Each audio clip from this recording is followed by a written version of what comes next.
The ice cream vendor was kicked out of the park for visual pollution, but the millionaire saw the photo stuck on the cart. It was a photo of him with his daughter on a day just like that one, 18 years ago. The morning sun beat down mercilessly on Emily Carter's shoulders as she pushed her colorful ice cream cart through the winding paths of Prospect Park. At 27, she'd grown used to the ache in her back and the calluses on her hands. But she'd never gotten used to the stares. Some people looked at her with pity, others with disgust, as if her mere presence somehow tainted their perfectly manicured Saturday morning. Artisanal ice cream. Made fresh this morning, she called out, her voice carrying across the park, despite the exhaustion weighing down her words. A few joggers slowed their pace, but most kept running, their designer athletic wear a stark contrast to Emily's faded jeans and worn sneakers. She'd been working since 5 a.m., preparing the ice cream in the tiny kitchen of her cramped apartment. Mrs. Chen, her elderly neighbor, had let her use the industrial freezer in her restaurant's back room in exchange for help with the dinner rush. It wasn't much, but it was honest work, and Emily had learned long ago that honest work was hard to come by when you had no connections, no family money, and no safety net. The photo taped to the side of her cart fluttered in the breeze. Protected by a clear plastic sheet that she'd carefully placed over it years ago, it was the only picture she had of her childhood, a faded image of herself at maybe 8 years old, standing next to a tall man in an expensive suit. She couldn't remember his face clearly anymore, but Mrs. Ruth had always said he was a family friend who'd known her parents before they died. "Emily, sweetheart," Mrs. Ruth used to say, her weathered hands smoothing down Emily's unruly hair. "I chose that name for you because, after all my mistakes in life, you were my chance to do something right." Ruth had raised her since she was 9, after her parents supposedly died in a car accident that Ruth never liked talking about. But Ruth was gone now too, taken by cancer 6 months ago, leaving Emily truly alone for the first time in her life. The sound of heavy footsteps approaching made Emily look up hopefully, but her heart sank when she saw the dark blue uniforms. Park security. 2 guards were walking toward her with that self-important swagger that meant trouble. "Ma'am, you need to move along," the taller guard said, his hand resting on his radio. "You don't have a permit to sell here." "I'm not blocking anyone's path," Emily replied, trying to keep her voice steady. You're deteriorating the image of the neighborhood," the second guard interrupted, his voice dripping with disdain. "People come here to relax, not to deal with this." Emily felt her cheeks burn. "This is a public park. I have every right to—" "No, you don't." The first guard stepped closer, his voice getting louder. "You're conducting business without a permit. And frankly, you're bringing down the whole area. Look at this thing." He gestured dismissively at her cart. "It's an eyesore." Other park visitors had started to notice the commotion. A woman in expensive yoga clothes whispered something to her friend, both of them staring at Emily like she was some kind of spectacle. A jogger slowed down to watch, his expression a mixture of curiosity and judgment. "Please," Emily said, her voice barely above a whisper. "I'm not hurting anyone. I just need to make a living." "Then get a real job," the second guard sneered. "This isn't a charity case. Move it along, or we'll have to call the police." The humiliation burned in Emily's chest like acid. She'd felt this shame before. In job interviews where they looked at her address and immediately lost interest. In stores where security guards followed her around. In restaurants where servers ignored her because they could tell she couldn't afford to tip well. But somehow, this felt worse, more public, more degrading. Her hands shook as she began to push her cart away, the wheels squeaking in protest.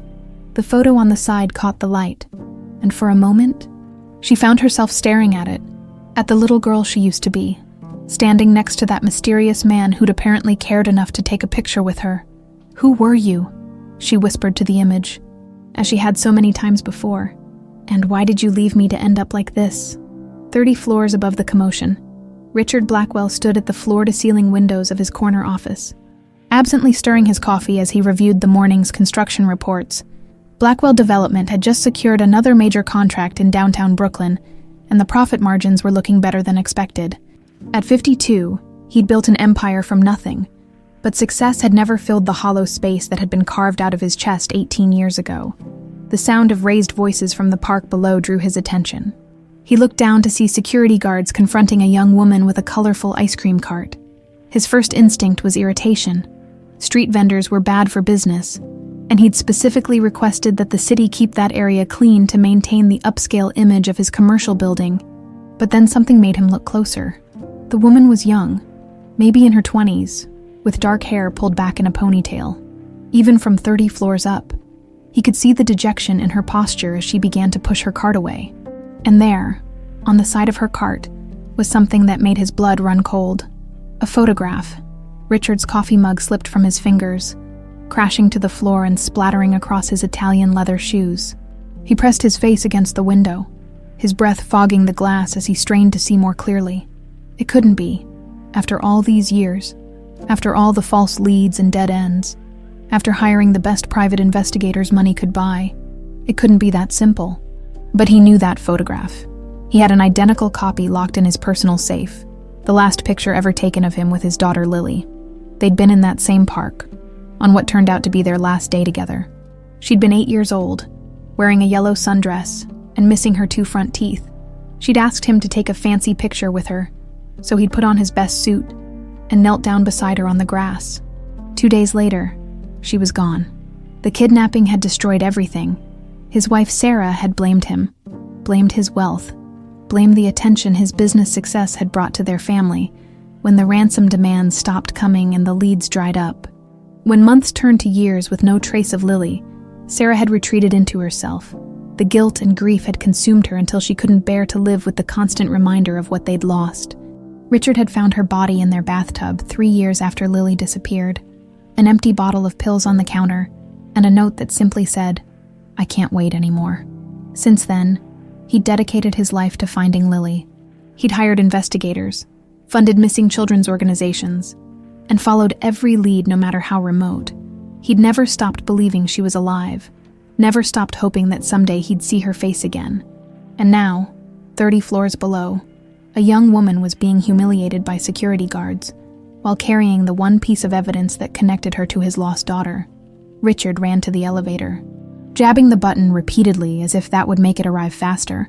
His heart was pounding so hard he could hear it in his ears. The elevator seemed to take forever, stopping at multiple floors to let other people on and off. Each delay an agony of anticipation.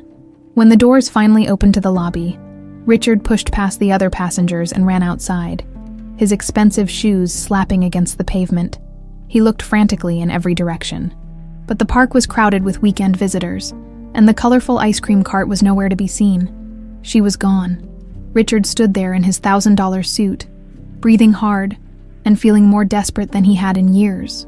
Somewhere in this city was a young woman who might hold the key to finding his daughter, and he'd let her slip through his fingers because he'd been too shocked to move fast enough. But he had seen her face. He had seen the photograph. And Richard Blackwell hadn't built an empire by giving up when things got difficult. He pulled out his phone and dialed a number he knew by heart. "Marcus, it's Richard. I need you to find someone." Marcus Delacroix had been Richard's go-to private investigator for over a decade, specializing in cases that required both discretion and results.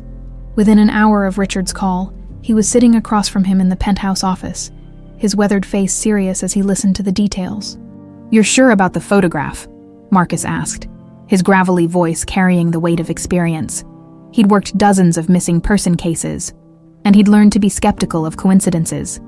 "I'd stake my life on it," Richard replied, pacing behind his desk like a caged animal. "It's the same pose, same setting, same everything." The girl looked to be in her 20s, dark hair, about 5'6". She was selling ice cream from a cart. Marcus made notes on his tablet. Ice cream vendors usually work regular routes.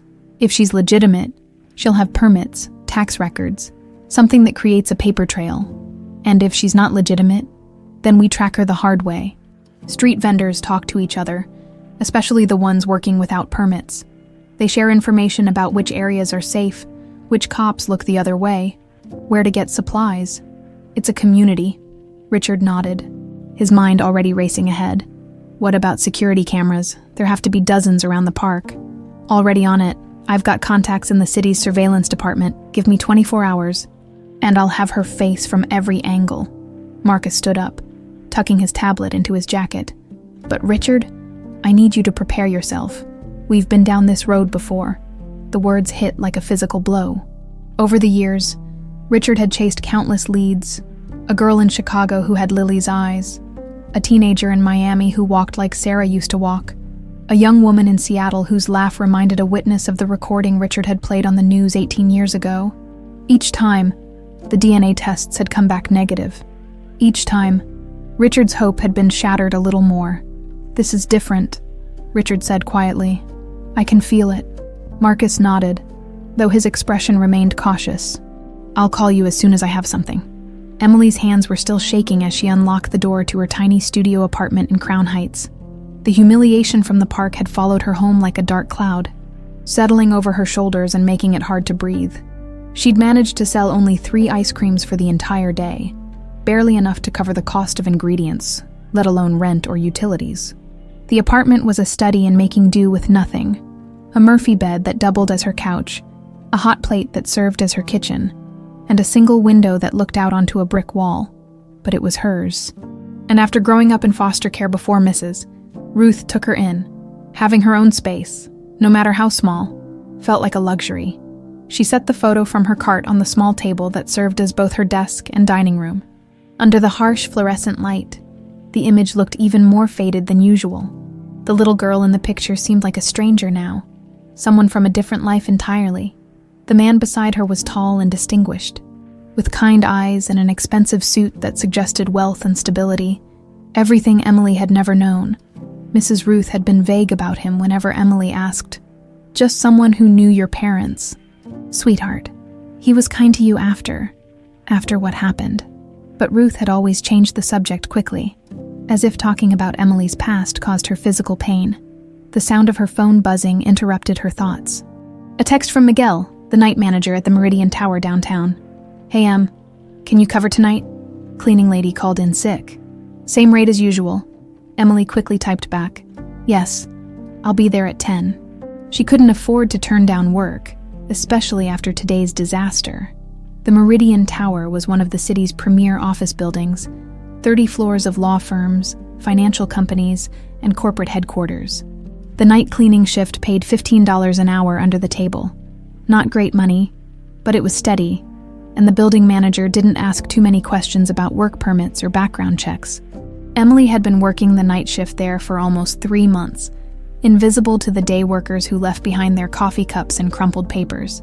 She'd learned to navigate the building efficiently, starting from the top floor and working her way down, finishing just as the morning shift arrived. By 6 p.m., Marcus had already made significant progress. Street vendors, it turned out, were a close-knit community in Crown Heights, and word traveled fast about the girl who'd been hassled by park security that morning. "Emily something," reported Tommy, a hot dog vendor who worked the subway station near the park. "Sweet kid, always polite. She's been working that route for maybe 6 months, ever since the old lady she lived with died." Marcus pressed for more details. "What old lady?" "Ruth, I think her name was. Emily always talked about her like she was her grandmother or something. Cancer got her real bad. The girl's been struggling ever since, trying to make ends meet with just the ice cream thing and some night work." "What kind of night work?" Tommy shrugged. "Cleaning buildings. I think she's got that look, like she's working 3 jobs just to keep her head above water." Marcus made more notes. A recently deceased guardian named Ruth, night cleaning work, a girl trying to survive on her own. The pieces were starting to form a picture, but he needed more concrete information. Meanwhile, Richard couldn't concentrate on anything. He'd canceled 3 meetings and hadn't touched the stack of contracts waiting for his signature. Instead, he found himself standing at his office window again, staring down at the park where he'd seen her. The what-ifs were driving him crazy. What if she really was Lily? What if she'd been living in poverty all these years while he sat in his ivory tower, accumulating wealth that should have been hers? What if she needed help, needed protection, needed the father who'd failed to keep her safe 18 years ago? But what if she wasn't? What if this was just another cruel coincidence? Another false hope that would leave him more broken than before? His assistant, Janet, knocked on his door. "Mr. Blackwell, Marcus Delacroix is online too." Richard grabbed the phone before she'd finished speaking. "Tell me you found something. Her name is Emily Carter. Marcus said without preamble. "She's been working the ice cream route for about 6 months, since her guardian died. Woman named Ruth Carter.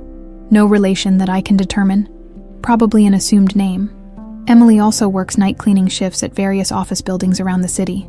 Richard's heart started racing. Which buildings? That's the interesting part. Tomorrow night. She's scheduled to work at the Meridian Tower. Richard knew the Meridian Tower well. Blackwell Development had done the renovation work on floors 15 through 25 just 2 years ago. More importantly, he had connections with the building management company. "Can you get me the details of her employment there?"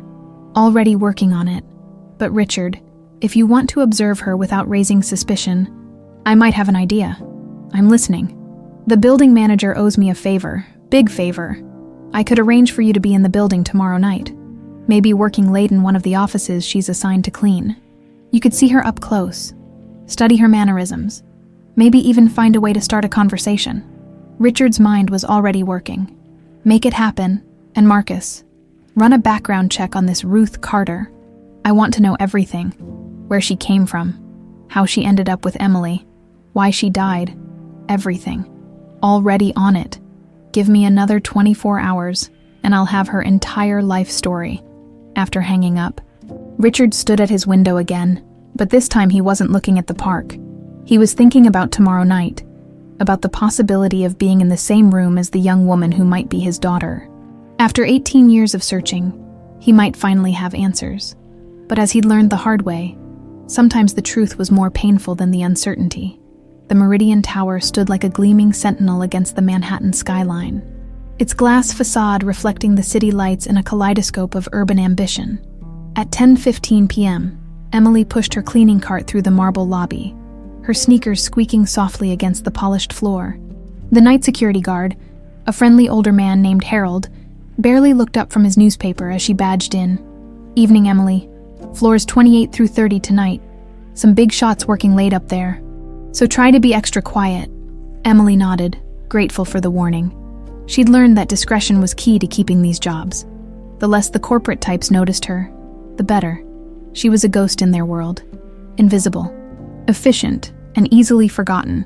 What Emily didn't know was that the big shot Harold mentioned had specifically requested to work late tonight, and that his presence had nothing to do with business. 3 floors above, Richard sat in a borrowed office, his laptop open to spreadsheets he wasn't actually reading. Marcus had worked his magic with the building manager, securing Richard access to an office on the 30th floor under the pretense of reviewing construction documents. Through the glass partition, he could see the elevator bank where Emily would eventually arrive. His hands were trembling slightly, something that hadn't happened since the day he'd received the ransom note 18 years ago. The possibility that he was about to see his daughter up close, maybe even speak to her, was almost overwhelming. The elevator dinged softly, and Richard's breath caught in his throat. Emily emerged from the elevator, pulling her cart behind her, already mentally organizing her route through the floors.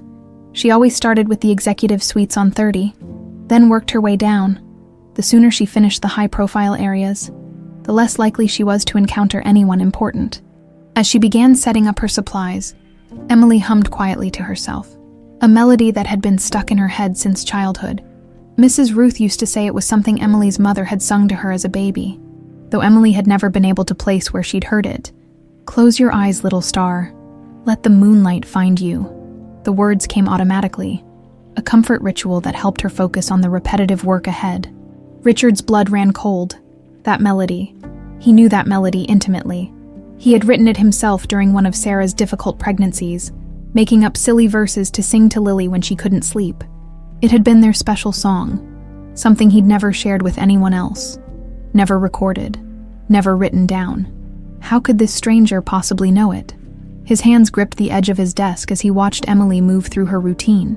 Even from a distance, there was something achingly familiar about the way she carried herself.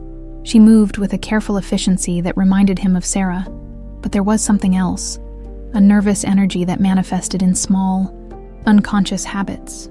As she worked, Emily absently drew tiny flowers in the dust on unused desks before wiping them clean. Richard's heart nearly stopped. Lily had done the exact same thing as a child, doodling flowers on every available surface, condensation on windows, sand at the beach, even in the margins of her coloring books. Emily was particularly thorough tonight, sensing somehow that extra scrutiny was warranted. The executive floor always made her nervous. Too much expensive furniture, too many ways to accidentally break something she could never afford to replace. As she approached the hallway leading to the corner offices, she noticed light spilling from under one of the doors. Harold had mentioned someone working late, but she'd hoped to avoid any awkward encounters. Rich people in expensive suits always made her feel like she was being judged, like they could smell the poverty on her. Despite her best efforts to appear professional, she knocked softly on the doorframe. "Excuse me, I'm here to clean the offices. I can come back later if you're busy." Richard's breath caught as he heard her voice for the first time. It was softer than he'd expected, with a slight rasp that suggested years of hard living. But underneath the careful politeness, he heard something that made his chest tighten. An accent, barely noticeable. That matched the speech patterns Lily had been developing before she disappeared.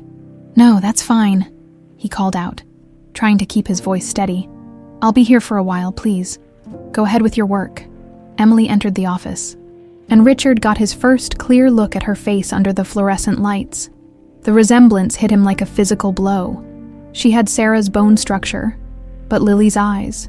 The same unusual green-gold color that had made strangers comment on how beautiful his daughter was. But it was more than just physical features. When Emily began cleaning the conference table, Richard noticed she avoided looking directly at her reflection in the polished surface. Exactly the way Lily had always avoided mirrors after a childhood accident that had left her self-conscious about a small scar on her forehead. Emily worked quickly and quietly, hyper-aware of the man watching her from behind his computer. He seemed different from the usual corporate types, more intense, like he was studying her rather than simply tolerating her presence. It made her uncomfortable in a way she couldn't quite articulate. When she reached for the supplies on her cart, her hands were slightly unsteady.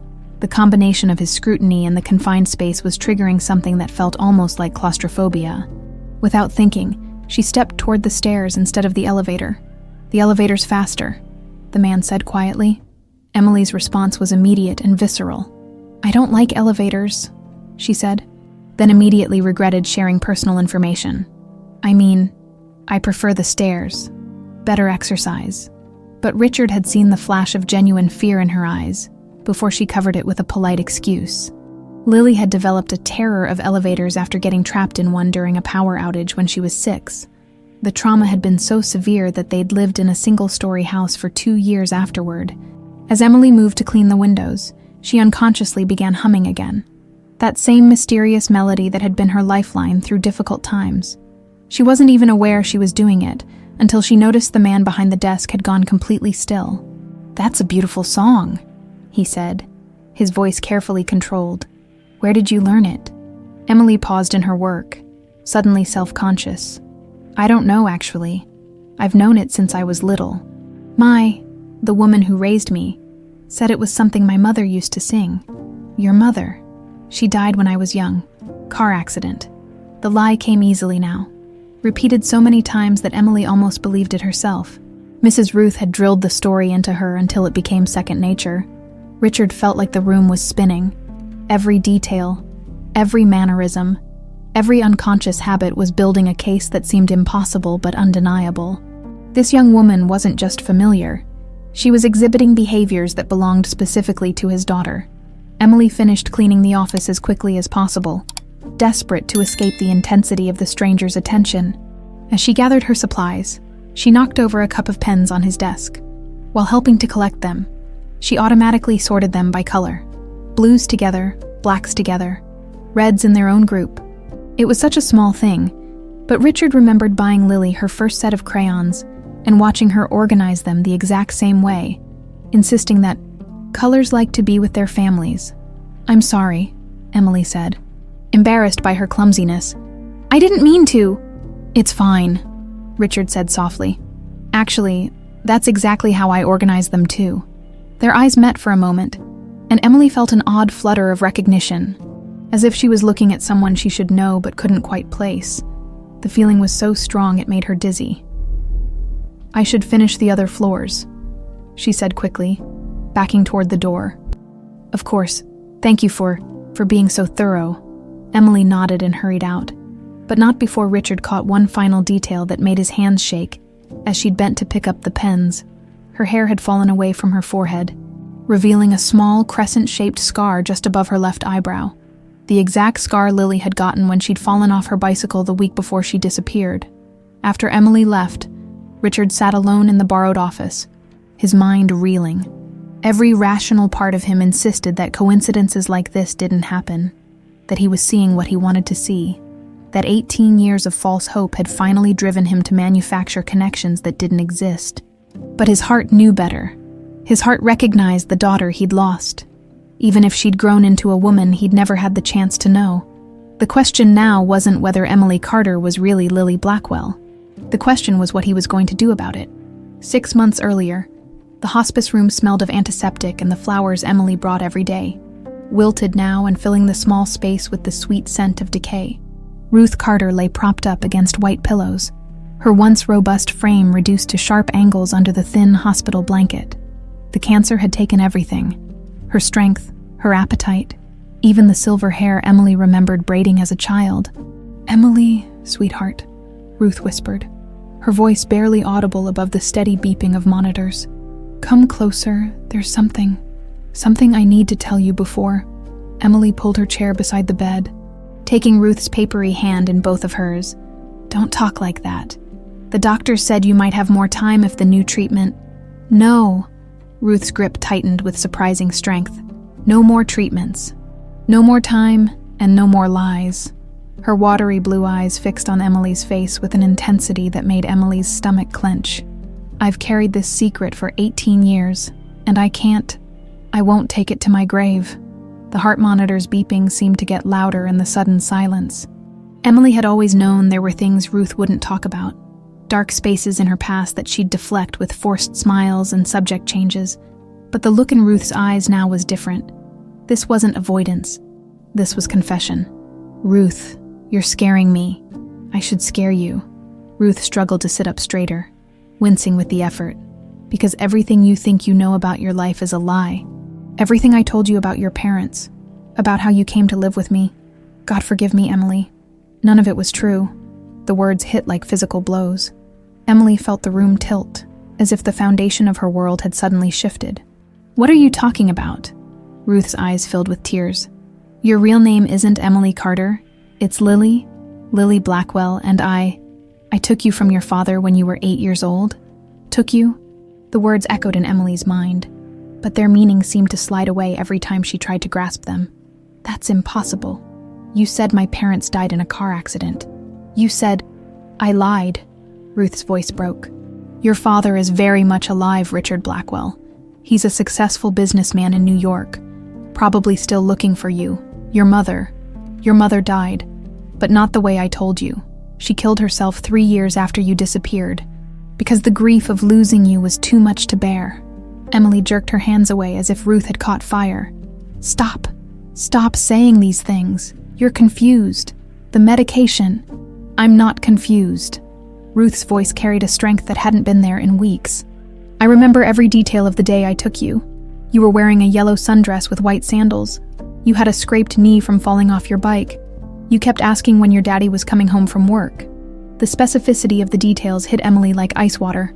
She did have a scar on her knee, a thin white line she'd always assumed came from some childhood accident she couldn't remember. And sometimes, in dreams, she saw flashes of a yellow dress, the fabric soft and familiar under her fingers. "You're lying," Emily whispered, but even as she said it, she could hear the doubt in her own voice. Ruth reached toward the bedside table with trembling fingers, struggling to open the drawer. "Help me," she gasped. Inside the drawer was a manila envelope, thick with papers and photographs. Ruth's hands shook as she pulled out a newspaper clipping. The edges yellowed with age. The headline made Emily's vision blur. "Blackwell heiress kidnapped, $2 million ransom demanded." Below the headline was a photograph of a little girl with Emily's eyes and Emily's smile, standing next to a tall man in an expensive suit. It was the same photograph Emily had carried on her ice cream cart, the one Ruth had always claimed showed Emily with a family friend. "That's your father," Ruth said quietly. "Richard Blackwell. And that's you, taken the day before everything went wrong." Emily stared at the photograph until her eyes burned. The little girl's face was undeniably hers. The same stubborn cowlick, the same way of tilting her head slightly to the left. But it was the man's expression that made her chest tight. He was looking at the child with such obvious love and pride that it made Emily's heart ache. "If this is real," Emily said slowly, "if I was really kidnapped, then you're the one who—" "No." Ruth's voice was firm despite her weakness. "I didn't plan it. I didn't want any part of it. It was Margaret's idea. Margaret Fields." Ruth's breathing became labored as she continued. "Margaret was the Blackwell family's housekeeper. She'd worked for them for years, and she had her reasons for wanting to hurt Richard. Twisted reasons, but reasons that made sense to her at the time." Emily felt like she was drowning. "What reasons?" "Margaret had a son, Danny. He died in a car accident when he was 16. Ruth paused, gathering strength.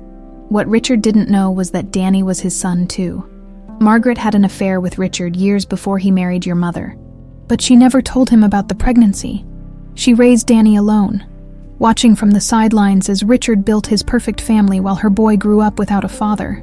The pieces were starting to form a horrifying picture. She wanted revenge. When Danny died, something broke in Margaret's mind.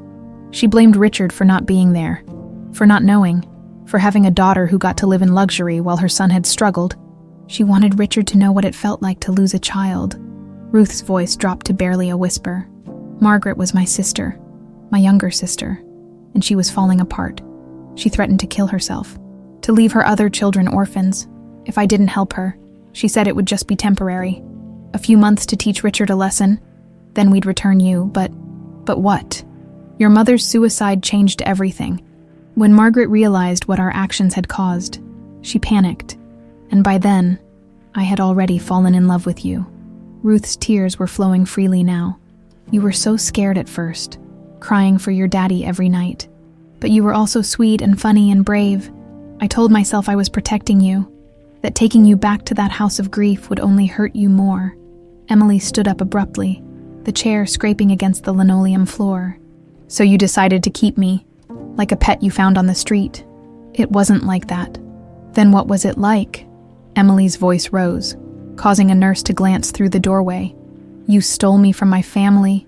You let my father think I was dead. You let my mother kill herself from grief. And you made me grow up thinking I was an orphan when I had a father looking for me." Ruth flinched as if Emily had slapped her. "I know how it sounds. I know it was unforgivable. But Emily, Lily, I loved you. I loved you from the moment you stopped crying and asked me to read you a bedtime story. I may have taken you from your real family, but I tried to give you all the love I could." The irony was devastating. Ruth had been the only mother Emily had ever known, the only constant in a life filled with uncertainty and struggle. The woman who had raised her, who had worked multiple jobs to put food on the table, who had held her during nightmares and celebrated her small victories. That same woman was the architect of her family's destruction. "Where's Margaret now?" Emily asked, her voice hollow. "Dead. She died 10 years ago, heart attack. She never got over the guilt of what we'd done." Ruth struggled to reach for another paper in the envelope. "This is your birth certificate. Your real one. And there's a trust fund, Emily. Your father set up a trust fund before you were taken. It's probably worth millions by now." Emily stared at the birth certificate. Lily Marie Blackwell. Born July 15th. Not Emily Carter. Born July 20th. Another lie to help cover their tracks. "I brought you back to New York 6 months ago," Ruth continued, her voice getting weaker. "I knew I was dying, and I couldn't let you go through life not knowing who you really are, I thought. I hoped maybe you'd find your way back to him somehow." Emily felt a hysterical laugh building in her chest. "So you moved us back to New York and then just—" "What?" "Hoped for the best. I was a coward. I should have told you sooner. Should have helped you find him myself.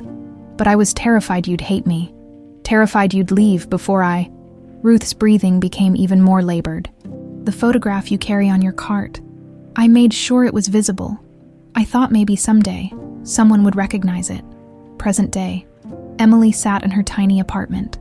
Ruth's confession letter spread out on her table beside that faded photograph.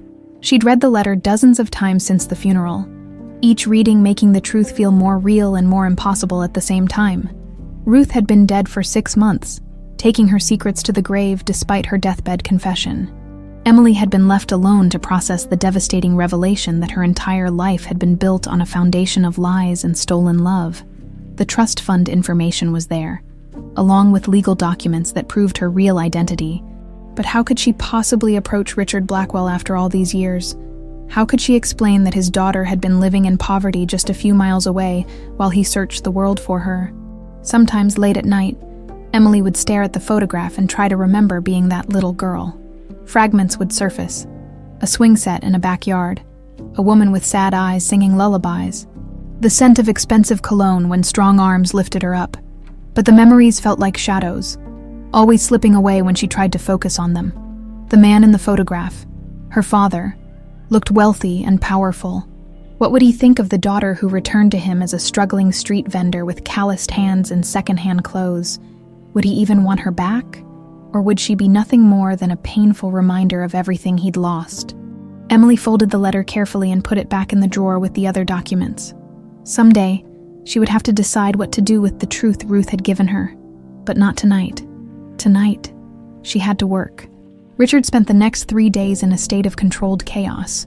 He'd called Marcus twice daily for updates, paced his office until Janet started looking concerned, and found himself staring at that corner of Prospect Park whenever he had a spare moment. Every fiber of his being screamed that Emily Carter was his daughter, but 18 years of false hopes had taught him the dangerous price of premature certainty. Marcus had delivered a comprehensive background report on Ruth Carter, and the findings were both illuminating and troubling.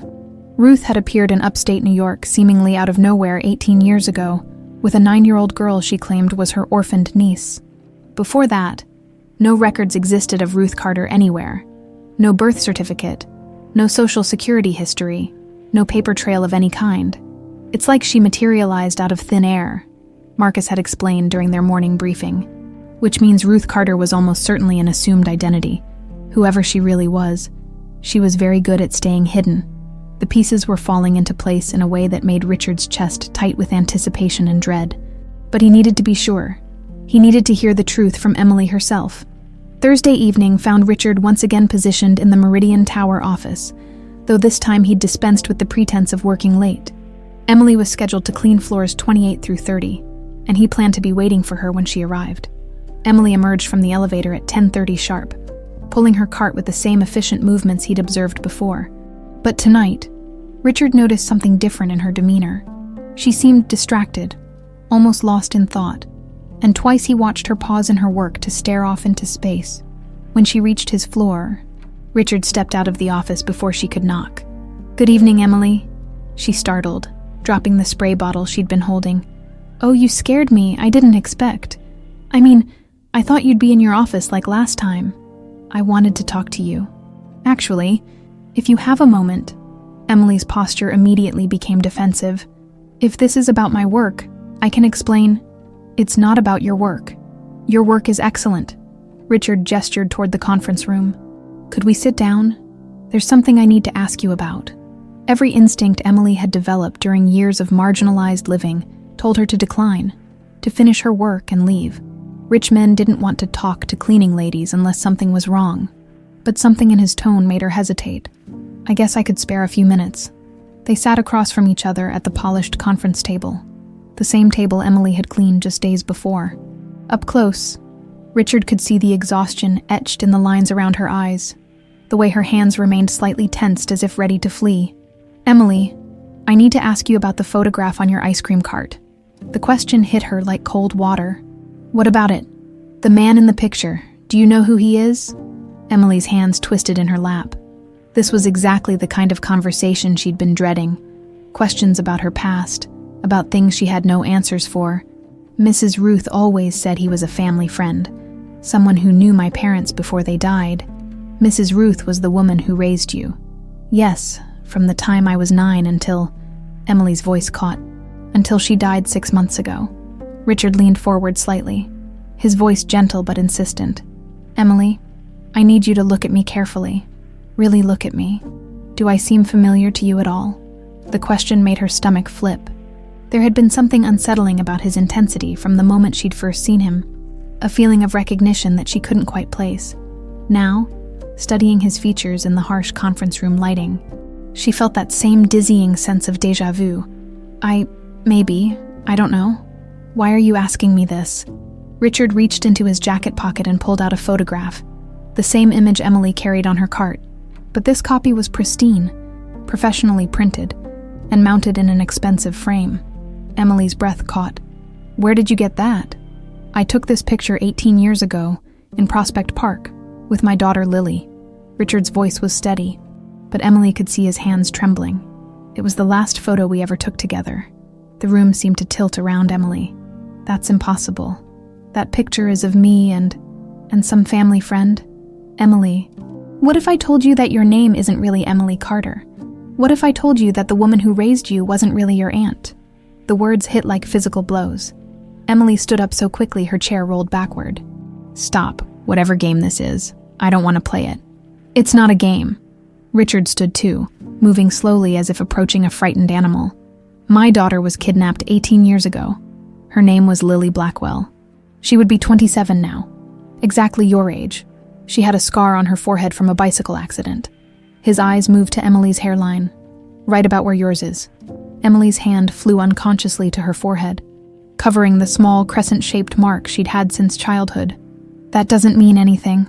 Lots of people have scars. She was terrified of elevators after getting trapped in one during a power outage.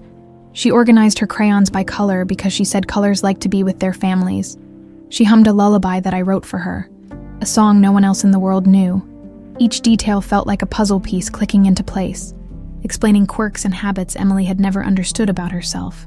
But accepting what Richard was suggesting would mean accepting that everything Ruth had told her was a lie, including Ruth's deathbed confession. You're saying you think I'm your kidnapped daughter? Emily's voice was barely a whisper. I'm not just thinking it, Emily. I know it. The question is whether you're ready to hear the truth. Emily sank back into her chair, her mind reeling. The truth about what? About who you really are. About what happened to you. About why the woman who raised you kept moving from town to town, never staying anywhere long enough for you to form lasting friendships or connections. The observation hit home.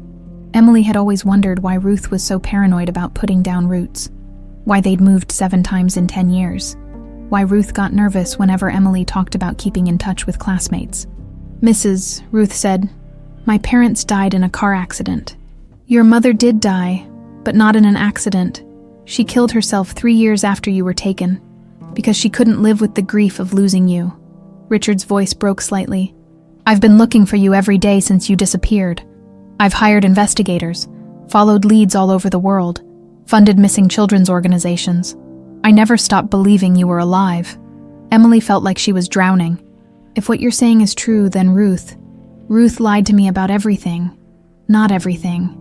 I believe she loved you. But Emily, I also believe she's the one who took you from me. The words hung in the air between them like a physical presence. Emily stared at Richard's face, searching for any sign that this was some elaborate deception. But his eyes held a pain so deep and genuine that it made her chest ache.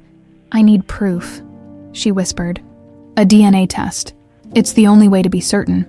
Richard pulled a business card from his wallet. I can arrange it through my private physician, completely confidential. Results in 24 hours. Emily took the card with shaking hands.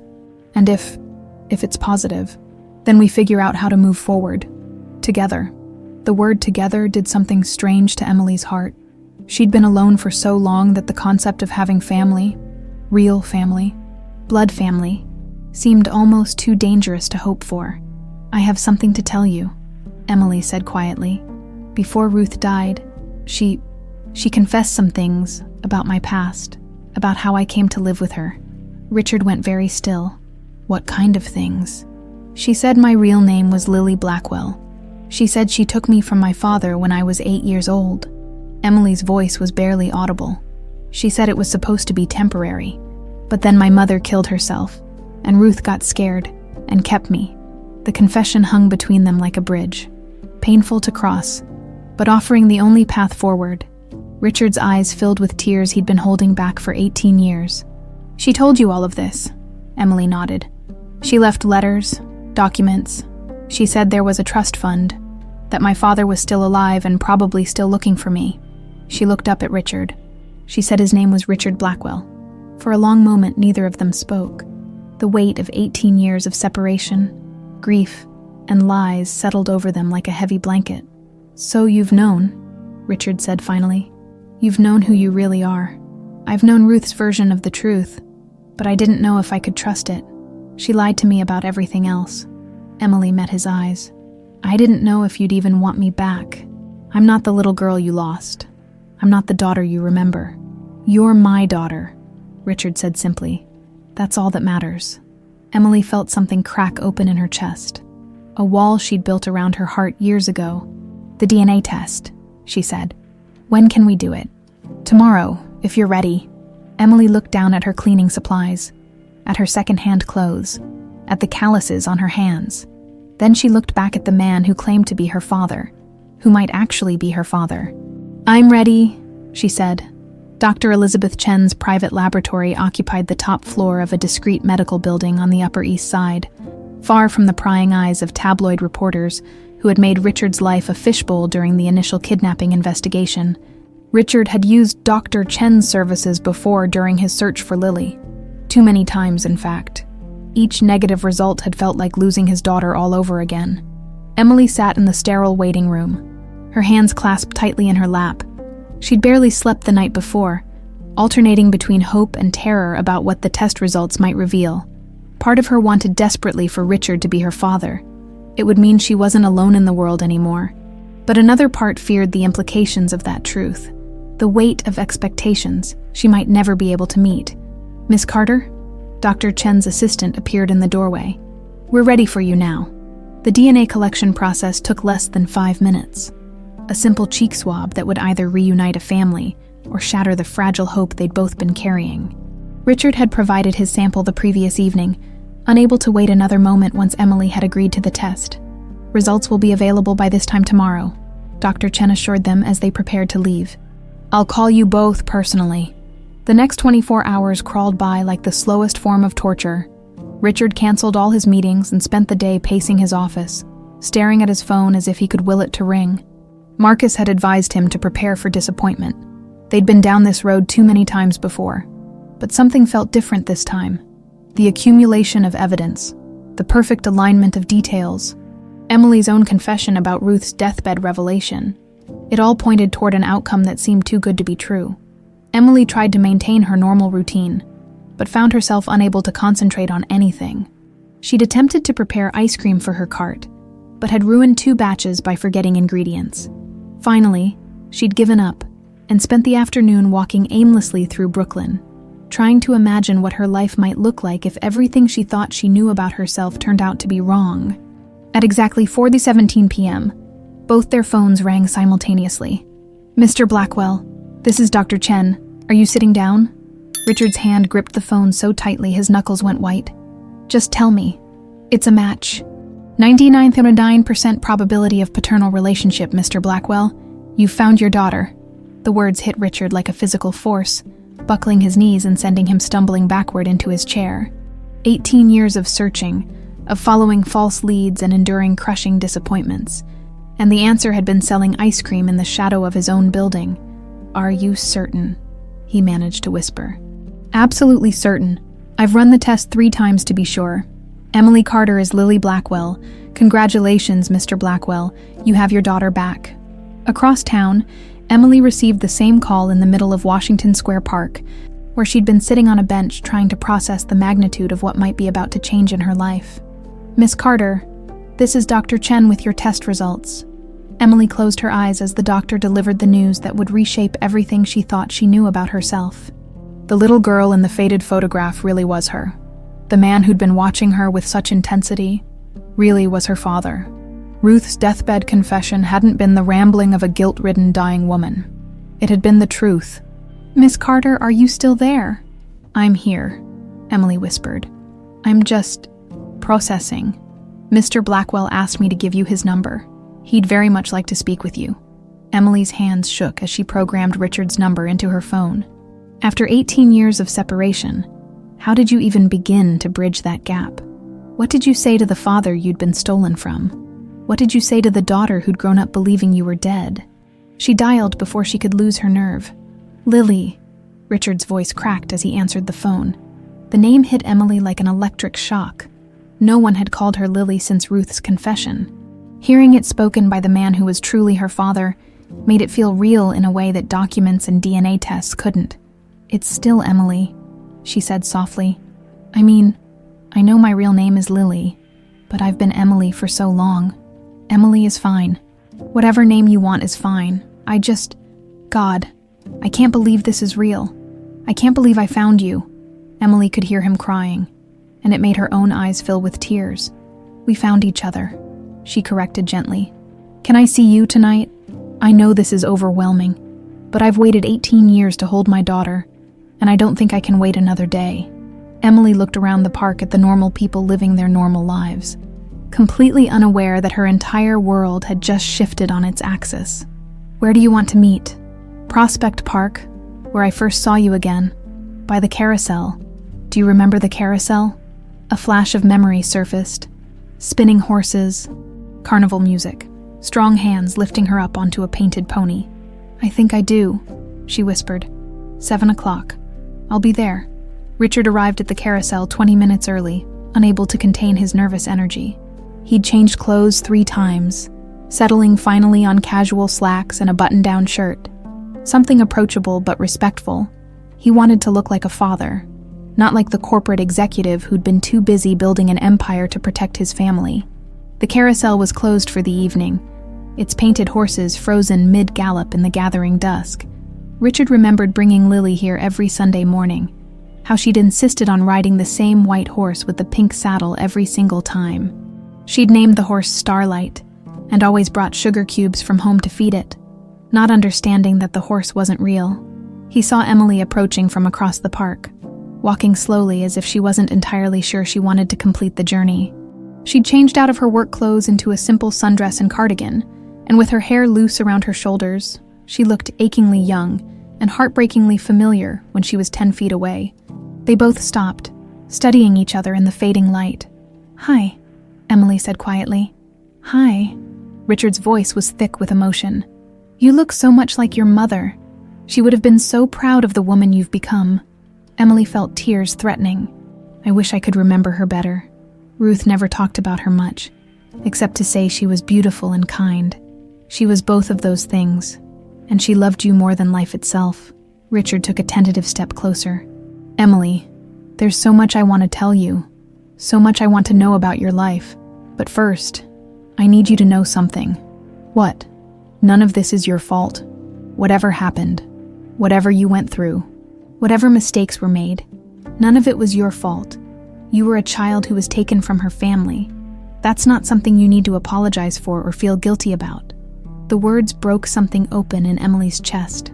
For months since Ruth's confession, she'd carried a strange sense of guilt, as if she should have figured out the truth sooner, should have found her way back to her father before Ruth died, should have somehow prevented the years of pain her disappearance had caused. I keep thinking about all the years you spent looking for me, she said. All the money you must have spent, all the hope. And I was right here, if I'd just carried that picture somewhere more visible, if I'd asked more questions about my past. Stop. Richard's voice was firm but gentle. You were surviving. You were doing the best you could with the information you had. The fact that you're here now, that you're alive and strong and incredible, that's all that matters. They stood in silence for a moment, the weight of 18 lost years settling between them. Then Richard opened his arms tentatively, and Emily stepped forward into her father's embrace for the first time in almost 2 decades. He smelled like expensive cologne and coffee, familiar in a way that made her chest ache. His arms were strong and warm, and when he held her, Emily felt something she hadn't experienced since Ruth's death, the sensation of being truly safe. I missed you so much, Richard whispered into her hair. Every single day, I missed you, Emily cried then. Really cried, for everything they'd lost and everything they'd found, for the little girl who'd been stolen from her family, for the mother who'd died of grief, for the father who'd never stopped searching, and for the woman she'd become despite everything that had been taken from her. When they finally pulled apart, Both their faces were streaked with tears. "What happens now?" Emily asked. Richard cupped her face gently in his hands. "Now we figure out how to be a family again. We take it one day at a time, and we don't let anyone or anything separate us ever again." Emily nodded, overwhelmed by the magnitude of having a father who wanted her back, who'd never stopped looking, who saw her as his daughter despite the years and circumstances that had changed her. "There's something else," Richard said. "The trust fund I set up for you when you were little. It's grown significantly over the years. You're a very wealthy woman, Emily. You never have to worry about money again." The irony was devastating. While she'd been struggling to afford rent and groceries, selling ice cream for pocket change, millions of dollars had been sitting in an account with her name on it. "I don't know if I can handle that," she admitted. "I've never had money. I don't know how to be rich." "You don't have to change who you are," Richard assured her. "The money is yours to do with whatever you want. Keep selling ice cream if it makes you happy. Use it to help other people. Travel the world. It's your choice." Emily looked back at the carousel, at the frozen horses that had once carried her on magical adventures with the father she'd thought was lost forever. Everything was different now, but maybe different could be good. "Can I ask you something?" she said. "Anything. Will you tell me about her? About my mother? I want to know who she was before everything went wrong." Richard smiled through his tears. "She was incredible, Emily, and she would have loved the woman you've become." 3 days after the DNA confirmation, Emily sat in Richard's Park Avenue penthouse, surrounded by luxury that felt as foreign as another planet. The apartment was everything her cramped studio wasn't. Spacious, elegant, filled with expensive art and furniture that probably cost more than she'd earned in her entire life. But despite the opulence, she could see traces of grief in every corner. Photographs of her mother that Richard had never been able to put away. A child's bedroom that had been preserved exactly as she'd left it 18 years ago. Richard had insisted she stay with him while they figured things out, and Emily had reluctantly agreed. The alternative, returning to her tiny apartment and pretending nothing had changed, seemed impossible now that the truth was out. "There's something else Ruth left for you," Emily said, pulling a thick manila envelope from her bag. "I wasn't sure whether to show you these or not, but I think you need to see them." Richard looked up from the coffee he'd been nursing, his expression immediately concerned. "What kind of something?"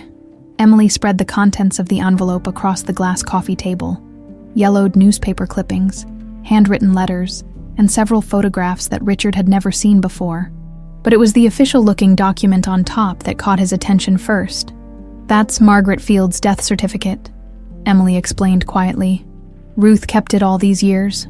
Richard stared at the document, his hands trembling slightly. Margaret Fields, the housekeeper who'd worked for his family for 5 years, who'd been in his home the day Lily disappeared, who'd supposedly been out shopping when the kidnapping occurred, the woman who'd comforted him and Sarah in their grief, who'd helped organize search efforts, who'd been above suspicion because of her apparent devotion to the family.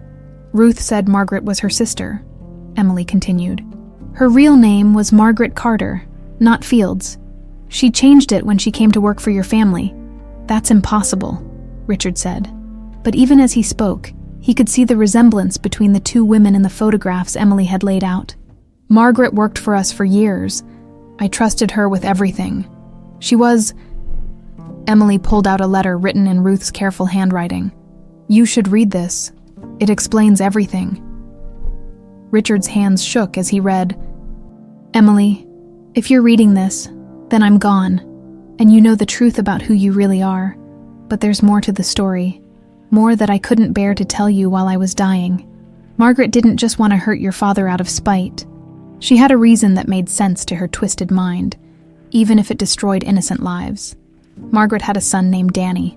He died in a car accident when he was 16, just 2 months before we took you. What your father never knew was that Danny was his son too. Richard's coffee cup slipped from his fingers, shattering against the marble floor. What? Emily continued reading. Margaret worked for your father's company before she came to your house. This was back when your parents were still alive.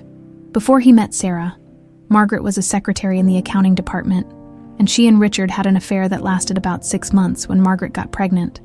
Richard had just started dating Sarah seriously. Margaret never told him about the baby. The words felt surreal, like something from someone else's life. Richard tried to remember a secretary named Margaret from his early days at the company. But those years were a blur of 18-hour workdays and building his business from nothing. She raised Danny alone, Emily continued, watched from a distance as Richard built his perfect family with Sarah, had the daughter she thought Danny deserved to be. When Danny died, Margaret blamed Richard for not being there, for not knowing, for not giving their son the life and opportunities that Lily had. Richard sank onto the couch, his face ashen. I had a son, and I never knew. Emily set the letter aside and pulled out a photograph. A school picture of a teenage boy with Richard's eyes and chin, unmistakably his child. Written on the back in Margaret's handwriting were the words, Danny Carter, age 16, died May 15th. Your son who never got to know his father. Margaret kept this picture on her desk at work, Emily said softly. Ruth said she talked about Danny constantly, about how unfair it was that some children got everything while others got nothing. Richard stared at the photograph, trying to process the magnitude of what he was learning. Not only had his daughter been kidnapped, but it had been orchestrated by a woman seeking revenge for a son he'd never known existed. Emily pulled out another letter, this one in different handwriting, Margaret's, judging by the sharp angles and pressed-down pen strokes. Ruth, I know you think this is wrong, but he needs to understand what it feels like to lose a child. Danny never got to live in a mansion or have trust funds or private schools. He worked after school to help pay rent, wore second-hand clothes, and died driving a 20-year-old car because we couldn't afford anything better. Meanwhile, Richard Blackwell's precious princess gets everything handed to her on a silver platter. This isn't permanent. A few months, maybe a year. Just long enough for him to know the pain I've been living with. Just long enough for him to understand that children aren't disposable, that they matter even when their fathers don't know they exist. Richard's voice was barely a whisper. She wanted me to suffer the way she had. Emily nodded. But Ruth said it was only supposed to be temporary. Margaret's original plan was to return me after Richard learned his lesson. But when Mom killed herself, everything changed. Richard finished the thought, the pieces clicking into place. Margaret realized she'd destroyed more than she'd intended. Emily pulled out the final letter, Ruth's account of Margaret's breakdown after Sarah's suicide. Margaret never expected Sarah to die. She thought Sarah would be sad, maybe even devastated, but she didn't think she'd take her own life. When the news broke, Margaret had a complete breakdown. She kept saying, I killed her, over and over. She wanted to bring Lily back immediately, but by then we'd been hiding for months.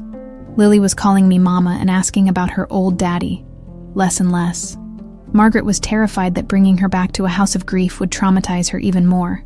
But I think the real reason Margaret didn't return Lily was that she couldn't face Richard after what she'd done. She couldn't look him in the eye and admit that his son had died, that his wife had died, that his daughter had been taken, all because she wanted revenge for a loss he didn't even know about. So she decided to keep you hidden, Richard said, his voice hollow. And eventually, she convinced Ruth to disappear with you completely. Emily nodded. Ruth said Margaret helped us get new identities, helped us move to different states, sent money sometimes, but she also said Margaret never got over the guilt. She started drinking heavily, lost job after job.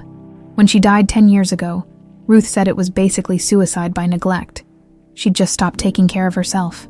Richard stood up abruptly and walked to the window, staring out at the city skyline. The revelation was staggering in its complexity. His housekeeper, a woman he'd trusted with his family's safety, had been living with the secret that she'd given birth to his son and watched that son die without ever telling Richard he existed. Her grief and anger had driven her to orchestrate the kidnapping that destroyed his family, but even that revenge had spiraled beyond her control into consequences she'd never intended. Did Ruth know? He asked without turning around. When she agreed to help Margaret, did she know about Danny? Emily consulted the letters again. She says Margaret told her about Danny after they'd already taken me. Margaret was having nightmares, drinking, falling apart. That's when she confessed that the whole thing was revenge for her dead son. And Ruth stayed anyway. She kept you anyway. Ruth said by then, she loved me too much to give me back to what she called a house of death. She convinced herself she was protecting me. Emily's voice was tight with conflicting emotions. But I think she was also protecting herself. She'd become a mother for the first time in her life, and she didn't want to give that up. Richard turned back to face Emily, his expression a mixture of grief and rage. So 2 women decided my daughter's fate without ever asking what I wanted. They decided I was too wealthy, too privileged, too removed from real suffering to deserve my own child. Margaret was wrong, Emily said quietly. But she was also broken. Losing a child you loved while watching another child live in luxury, I can understand how that would drive someone to do terrible things. Can you? Richard's voice was sharper than he'd intended. Can you really understand how she could justify destroying our family because she was in pain? Emily flinched at his tone, and Richard immediately regretted it. This wasn't her fault. None of this was her fault. I'm sorry, he said, sinking back onto the couch beside her. I'm not angry at you. I'm angry at them, at the choices they made that cost us 18 years. Emily reached for his hand tentatively. I keep thinking about Danny, about how he never knew you were his father, about how he might have grown up differently if he'd known. Richard squeezed her hand, studying the school photograph of the son he'd never known. The boy looked serious, older than his 16 years. With eyes that held a wariness Richard recognized from his own childhood of financial struggle. I would have wanted to know him, Richard said finally. I would have wanted to be his father, even if it complicated everything with Sarah and our marriage. Every child deserves to know their parents. Emily thought about her own 18 years of not knowing, of growing up with questions Ruth would never answer, of feeling disconnected from her own history. Maybe that's why we found each other now, she said. Maybe Danny would have wanted us to be a family, even if he couldn't be part of it. Richard looked at his daughter, really looked at her, not as the lost child he'd been searching for, but as the woman she'd become despite everything that had been taken from her. She was generous enough to find compassion for the people who'd wronged them both, strong enough to survive poverty and loss, wise enough to see hope in even the most painful revelations. I think you're right, he said. I think Danny would have wanted us to find each other. They sat together in silence, surrounded by the evidence of a conspiracy that had shaped both their lives in ways they were only beginning to understand. But for the first time since learning the truth, Richard felt something besides anger and grief. He felt grateful that his daughter had survived, grateful that she'd grown into someone he could be proud of, and grateful that despite everything Margaret and Ruth had done, love had somehow prevailed. Emily had been living in Richard's penthouse for a week, but she still felt like an intruder in a museum. Every surface gleamed with expensive polish. Every piece of art had probably cost more than her annual income. And the silence. God, the silence was deafening. She'd grown up in cramped apartments where neighbors' arguments bled through thin walls, where sirens and traffic created a constant urban symphony. This pristine quiet felt oppressive, like the house itself was holding its breath. She'd tried to settle into the routine Richard had suggested, sleeping in the guest room that was larger than her entire apartment, eating meals prepared by his housekeeper Maria, wearing clothes he'd insisted on buying for her. But every luxury felt like a reminder of the life she'd been stolen from, the childhood of privilege that should have been hers. The worst part was the bedroom at the end of the hall. Richard had left Lily's room exactly as it was the day she disappeared.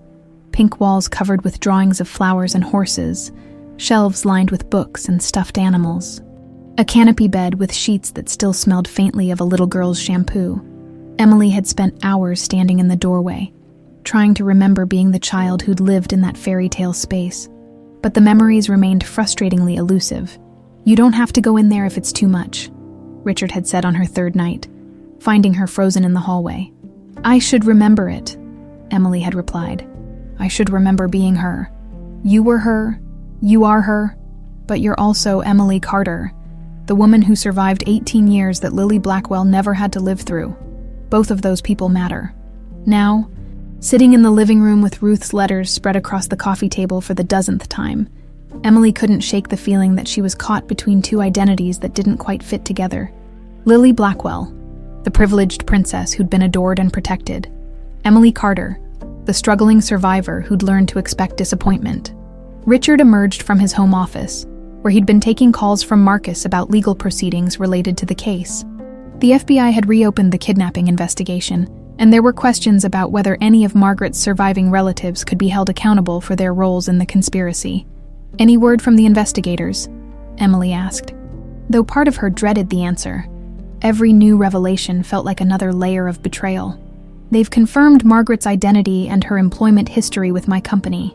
They found records of her son Danny in the system. Emergency contact forms where she listed me as the father. Richard's voice was tight with barely controlled emotion. She documented it, Emily. She had proof that he was my son, and she kept it to herself for 16 years. Emily watched her father struggle with this new dimension of his grief. Learning about Danny had added another layer of loss to an already devastating situation. Not only had he lost his daughter and wife, but he'd unknowingly lost a son he'd never had the chance to know. "What would you have done?" Emily asked quietly. "If Margaret had told you about Danny when he was born?" Richard sank into the chair across from her, running his hands through his hair. "I would have wanted to be his father. Sarah and I weren't married yet. Hell, we'd only been dating for a few months. It would have complicated everything, but..." He trailed off, staring at the photograph of Danny that Emily had propped against a book on the table. Every child deserves to have their father in their life, even if it meant giving up your life with Mom. With me, I don't know, Richard admitted.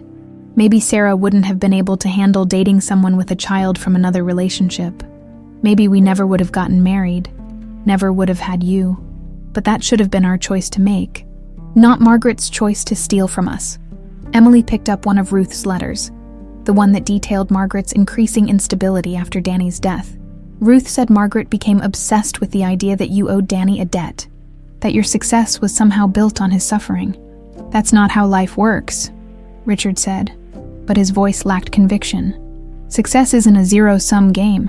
Me having money didn't take anything away from Danny, didn't it? Though," Emily challenged gently, "you were his father, even if you didn't know it.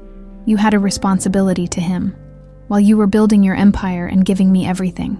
He was working after-school jobs and wearing second-hand clothes." Richard's jaw tightened. "I can't be held responsible for a son I didn't know existed. I'm not saying you should feel guilty about it. I'm saying Margaret's anger wasn't completely irrational, even if her actions were unforgivable." The conversation was treading into dangerous territory, but Emily couldn't stop herself. For days, she'd been wrestling with the complex emotions surrounding Ruth's betrayal. How do you hate someone who lied to you for 18 years while simultaneously loving them for the care and sacrifice they'd shown you during that same period? "Sometimes I wonder if I should hate Ruth more than I do," Emily said, her voice barely above a whisper. "She stole me from you. She let Mom die from grief. She robbed us of 18 years we can never get back. But when I try to summon real anger toward her, all I can remember is how she held me when I had nightmares, how she worked 3 jobs to pay for my school supplies, how she cried when I graduated high school because she was so proud." Richard leaned forward, his expression softening. "You're allowed to have complicated feelings about her, Emily. Love and betrayal can coexist. Ruth did terrible things, but she also loved you genuinely. Both of those things can be true. But how do I reconcile them? How do I grieve for the woman who raised me while also grieving for the childhood she stole from me?" "I don't know," Richard said honestly. "I'm struggling with the same questions about Margaret. Part of me wants to hate her completely, to make her into a monster so I can focus all my anger on her. But the truth is more complicated than that. She was a grieving mother who made catastrophically bad decisions. But she was still a human being in pain." Emily stood up abruptly and walked to the wall of windows overlooking Central Park. Below, she could see families pushing strollers, children playing on playgrounds, couples walking hand in hand, normal people living normal lives, blissfully unaware of how quickly everything they loved could be taken away. "I keep thinking about alternate timelines," she said. "What if Margaret had told you about Danny from the beginning? What if she'd gotten therapy instead of seeking revenge? What if Ruth had refused to help her? Or what if they'd returned me after Mom's suicide like they originally planned? Those thoughts will drive you crazy," Richard warned. "Trust me, I've spent 18 years playing the what-if game. What if I'd hired better security? What if I'd been home that day? What if I'd paid the ransom faster? What if I'd been a better husband so Sarah could have survived losing you?" Emily turned back to face him. "Do you blame yourself for Mom's death?" The question hung in the air like a physical presence. Richard had been in therapy for years, working through the guilt and grief surrounding Sarah's suicide. But Emily's direct question stripped away all the careful psychological frameworks he'd built. Every day, he admitted, I couldn't protect our daughter. I couldn't find her when she needed me. And I couldn't save my wife from the despair that consumed her. What kind of man loses his entire family and survives when they don't? Emily felt tears building behind her eyes. The kind of man who never stops looking for his daughter. The kind of man who builds foundations to help other missing children. The kind of man who still keeps his daughter's room exactly the way she left it, just in case she comes home. But I should have done more. I should have... Stop. Emily's voice was firm. You can't take responsibility for other people's choices. Margaret chose revenge over honesty. Ruth chose deception over courage. Mom chose death over hope. Those were their decisions, not yours. Richard stared at his daughter, amazed by her capacity for wisdom despite everything she'd endured. When did you become so smart about forgiveness? When I realized that carrying anger was like drinking poison and expecting the other person to die, Emily said. Ruth taught me that actually. She used to say it whenever I came home from school, upset about bullies or unfair teachers. The irony wasn't lost on either of them. Ruth teaching Emily about forgiveness while carrying the secret of her own unforgivable crime. I think Ruth knew she was dying long before she told me, Emily continued. I think that's why she moved us back to New York, why she made sure that photograph was visible on my cart. She was trying to give me back to you without having to face the consequences of what she'd done. Cowardly, but understandable, Richard said. Facing the truth would have meant admitting she'd wasted your life as well as mine. Emily shook her head. She didn't waste my life. She gave me a different life than the one I was supposed to have. But it wasn't wasted. I learned things from growing up poor that I never would have learned growing up rich. I know how to survive, how to work for what I want, how to appreciate small kindnesses. Those aren't worthless lessons. Richard joined her at the window, studying her profile as she watched the world below. You're defending the woman who kidnapped you. I'm defending the woman who raised me, Emily corrected. They happen to be the same person, but they're not the same actions. Ruth the kidnapper was selfish and destructive. Ruth the mother was loving and devoted. I can hate one while mourning the other. They stood together in comfortable silence, father and daughter learning how to navigate the complex emotional landscape of their reunion. Outside, the sun was setting behind the skyline, painting the sky in shades of pink and gold. There's something I need to tell you, Richard said eventually. About the trust fund, about your inheritance. It's more money than anyone could spend in several lifetimes, enough to change not just your life, but the lives of everyone around you. Emily nodded. I've been thinking about that, about what it means to suddenly have more money than most people see in their entire lives. What have you decided? Emily smiled for the first time in days. I want to keep selling ice cream. Richard looked confused. Keep selling ice cream. Not the same way, but I want to create something meaningful with that money. Something that honors both the life I had and the life I should have had. Maybe a foundation that helps other people who've been displaced, who've lost their families, who need a second chance. Richard felt a surge of pride that nearly brought him to his knees. His daughter had been through hell, had every reason to be bitter and broken. But instead, she was thinking about how to help others. I think that's exactly what your mother would have wanted, he said quietly.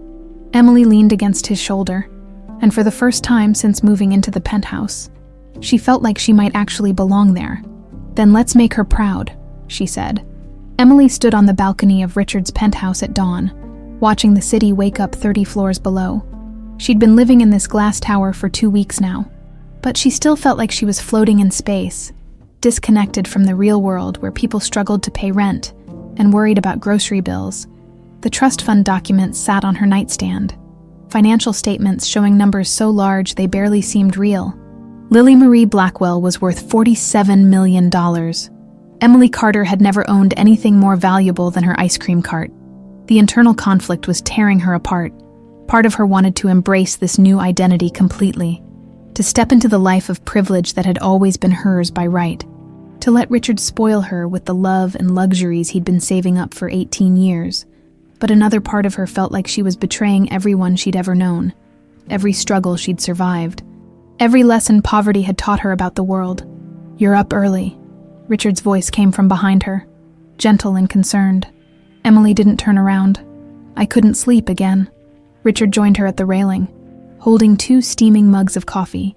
He'd learned that Emily preferred her coffee black and strong, a habit born from years of buying the cheapest grounds available and stretching them as far as possible. "Talk to me," he said. "What's going on in that head of yours?"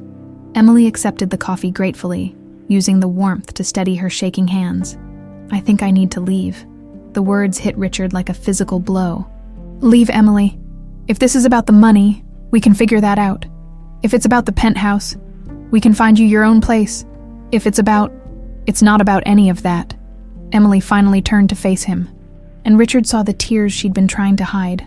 "It's about me, about who I am and who I'm supposed to be, and whether those 2 people can ever coexist." Richard set down his mug and leaned against the railing beside her. "Explain that to me." "Look at this place." Emily gestured toward the apartment behind them. "Look at my life now. Private doctors, personal shoppers, a housekeeper who does my laundry and cooks my meals. 2 weeks ago, I was washing dishes in my kitchen sink and buying day-old bread because it was 50 cents cheaper. Now I have access to more money than most people see in their entire lives, and I'm supposed to just..." "What? Pretend that's normal?" "You don't have to pretend anything. You can use that money however you want. But don't you see, that's exactly the problem." Emily's voice rose with frustration. "I shouldn't have to decide what to do with $47 million.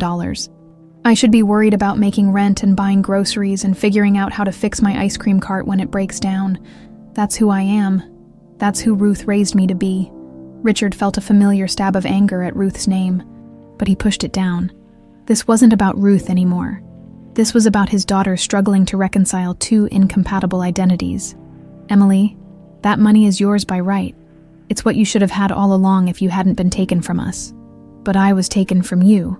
Emily's composure finally cracked completely. "I was taken, and I grew up poor, and I learned to survive on nothing, and those experiences made me who I am. I can't just erase 18 years of my life, because some bank account says I'm supposed to be someone else." She was sobbing now, the grief and confusion she'd been holding back for weeks finally pouring out. Richard reached for her instinctively, but she stepped away. "And the worst part is, I feel guilty for not being grateful enough.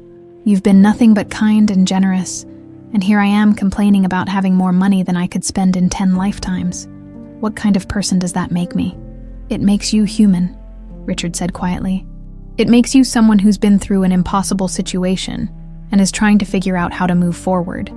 Emily wiped her eyes with the back of her hand, a gesture so reminiscent of the 8-year-old Lily that Richard's heart ached. "I keep thinking about Ruth's last words to me. She said I was her chance to do something right after all her mistakes. But what if taking me was the only thing she ever did wrong? What if the rest of it, raising me, loving me, teaching me to be strong, what if that was actually right? Ruth loved you," Richard acknowledged. "I can see that in the woman you've become, but that doesn't make what she did acceptable. I know that. Intellectually, I know that. But emotionally," Emily shook her head, "I miss her. Even knowing everything I know now. I miss the woman who held me when I had nightmares and taught me how to make ice cream and worked 3 jobs so I could have school supplies." "How messed up is that?" Richard considered his words carefully. "When my mother died, I missed her, even though she'd been an alcoholic who'd made my childhood miserable. Love doesn't stop just because someone hurts you. Missing Ruth doesn't make you weak or wrong. It makes you human." Emily leaned against the railing, staring out at the park where this whole journey had begun. "Sometimes I imagine what would have happened if I'd never found out the truth. If Ruth had never confessed, if you'd never seen that photograph, I'd still be selling ice cream and struggling to pay rent, but I'd also still have my sense of self. I'd know who I was, and would that have been better?" Emily was quiet for a long moment. "I don't know. Maybe ignorance really is bliss." Richard moved closer, and this time Emily didn't pull away when he put his arm around her shoulders. "Emily, I want you to know something. The money, this apartment, the trust fund, none of that matters to me. What matters is having my daughter back. If you want to give away every penny and go back to selling ice cream, I'll support you. If you want to use the money to start a business or travel the world or buy a mansion, I'll support that too. All I want is to be part of your life, however you choose to live it." Emily felt fresh tears building. But what if I'm not the daughter you wanted back? What if Lily Blackwell would have been someone completely different? Someone better? Stop right there. Richard's voice was firm. You are exactly the daughter I wanted back. You're strong and compassionate and wise beyond your years. You survived 18 years of hardship and came out of it with your heart intact. You think about other people before yourself, and you question whether you deserve good things instead of just taking them for granted. Those are incredible qualities, Emily. Those are the qualities of someone I'm proud to call my daughter. Emily turned to look at him, searching his face for any sign that he was just saying what she needed to hear, but his eyes held only sincerity and love. Ruth used to say that our circumstances don't define us. Our choices do, Emily said quietly. Maybe she was right about that. Maybe she was right about a lot of things. Even if she was wrong about the most important thing. Emily nodded slowly. I think I want to keep living as Emily Carter for a while longer. Not because I'm ashamed of being Lily Blackwell, but because Emily Carter is who I've learned to be. She's who I am right now. Then that's who you should be. Emily smiled through her tears. But I also want to learn about Lily Blackwell. I want to hear stories about her, see videos of her, understand who she was before she became me. Can we do that? We can do whatever you want. Emily took a deep breath, feeling some of the tension leave her shoulders. And I want to start working on that foundation idea, not because I think I have to give the money away to deserve it, but because I think Emily Carter and Lily Blackwell might actually want the same thing, to help people who are lost find their way home. Richard felt a surge of pride so strong it nearly overwhelmed him. I think your mother would love that idea. Emily leaned into his embrace, finally allowing herself to accept the comfort he'd been trying to offer. Will you tell me about her today?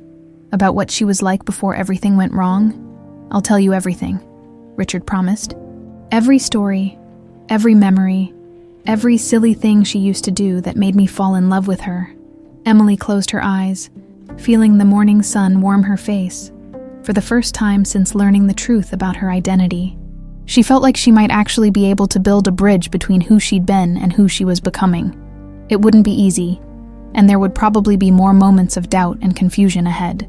But she wasn't alone anymore. She had a father who loved her exactly as she was, a fortune that could help other people in ways she was only beginning to imagine. And most importantly, she had a choice about what to do with all of it. Thank you, she whispered. For what? For not trying to turn me into someone else. For letting me figure out how to be both Emily and Lily. Richard kissed the top of her head, breathing in the familiar scent that connected the woman in his arms to the little girl he'd lost 18 years ago. Thank you for coming home, he said. Emily smiled, and for the first time since moving into the penthouse, it felt like she really was home. 6 months later, the morning sun cast long shadows across Prospect Park as Emily pushed her brightly colored ice cream cart along the familiar path. But this wasn't the same battered cart she'd used to struggle for survival. This was a custom-designed mobile unit, equipped with solar-powered freezers, and bearing the logo of Second Chances, the foundation she'd launched 3 months ago. Artisanal ice cream, she called out, her voice carrying the same enthusiasm it always had, but now backed by a confidence that came from purpose rather than desperation. Made fresh by women rebuilding their lives. A young mother with 2 children approached, recognizing Emily from the local news coverage about Second Chances. Are you really the ice cream lady who turned out to be a millionaire? Emily smiled, still getting used to the recognition. I'm the ice cream lady who discovered she had family she didn't know about, she corrected gently. The money just came with the territory. The woman's children chose their flavors.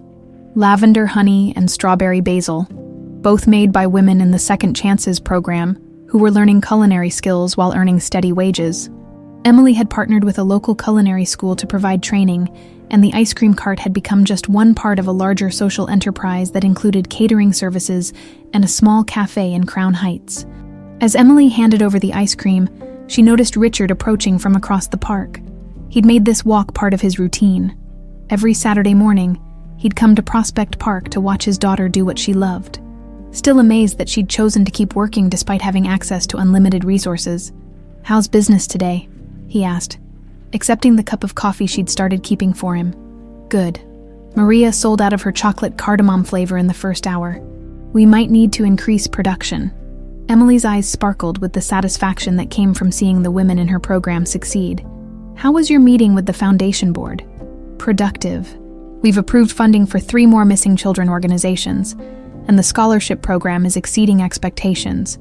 Richard had thrown himself into the Lily Foundation with the same intensity he'd once devoted to building his business empire.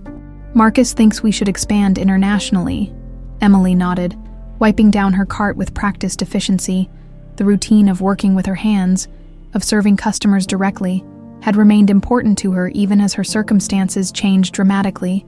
It kept her grounded, connected to the person she'd been, and the lessons she'd learned during her years of struggle.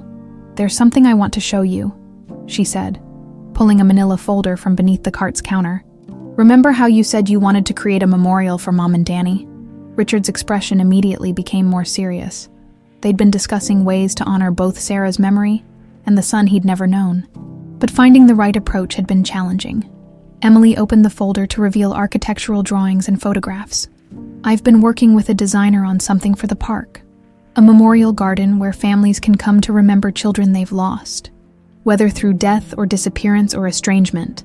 A place for hope and healing." The drawings showed a serene space with curved benches, a small fountain, and carefully planned landscaping that would provide beauty in every season. At the center was a sculpture of intertwined trees with empty spaces between the branches, representing both loss and the possibility of new growth. Richard studied the plans, his eyes filling with tears. "It's perfect. The city has approved the location, and I've already secured the permits. Construction can start next month if you're ready." Emily paused, watching her father's reaction carefully. "I thought we could have a dedication ceremony, maybe invite other families who've gone through similar experiences." Richard pulled his daughter into a hug, overwhelmed by her thoughtfulness and the way she'd learned to channel her pain into something meaningful for others. "Your mother would have loved this, and I think Danny would have too." They stood together in comfortable silence, watching families enjoy the Saturday morning sunshine. Emily had learned to find peace in moments like these, simple pleasures that she'd never taken for granted, even before she'd known about her inheritance. "I got a letter yesterday," Emily said eventually, "from a woman in Philadelphia whose daughter disappeared 12 years ago. She saw the story about us on the news and wanted to thank the foundation for not giving up on cold cases." Richard squeezed her hand. "How did that make you feel?" "Hopeful and grateful." Emily smiled. "Ruth used to say that everything happens for a reason, even when we can't see what that reason is. I never believed her when she said it. But now you think our story might help other people. I think our story proves that families can be rebuilt, even after they've been broken. That love can survive separation and betrayal, and years of not knowing. That's worth something, isn't it?" Richard nodded, thinking about all the families who'd reached out since their story became public. Parents who'd never stopped looking for missing children. Siblings who'd been separated by adoption. Grandparents who'd lost contact with grandchildren due to family disputes. The Lily Foundation had become a beacon of hope for people who'd thought their situations were hopeless. "Have you decided what you want to do about the documentary?" Richard asked. A filmmaker had approached them about telling their story, hoping to raise awareness about long-term missing persons cases. Emily had been hesitant at first. The idea of sharing such personal details with the world felt overwhelming, but she'd gradually warmed to the possibility of using their experience to help others. "I think yes, but with conditions. I want the focus to be on the foundation's work and the other families we're helping. Our story is just the beginning, not the whole movie." Richard smiled. "That sounds exactly like something you'd say." Emily began packing up her cart for the day, following the same methodical routine she'd developed over years of practice.